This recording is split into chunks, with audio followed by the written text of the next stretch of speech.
সাইদি সাহেবকে লক্ষ লক্ষ মানুষ ভালো শুধু বাসে না, তার জন্য জীবন দিতে প্রস্তুত। সেই সাইদি সাহেবের রায়ের যে প্রতিক্রিয়া হয়েছে, বেগম জিয়া তার পক্ষে দাঁড়িয়েছেন, এই জন্য বেগম জিয়াকে জামাত হইতে হয়েছে, আমাকে জামাত হইতে হবে।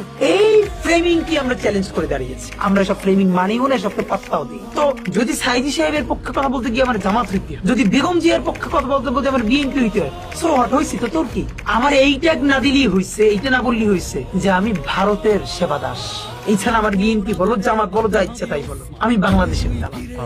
এই ট্যাগ নিয়ে মরে যেতে চাই। আল্লাহর কাছে দোয়া করি যেন কোনোদিন কোনো কিছুর কাছে অন্য কোনো দেশের সেবা দাস না হয়। এটাই আমাদের কথা। শুনে না।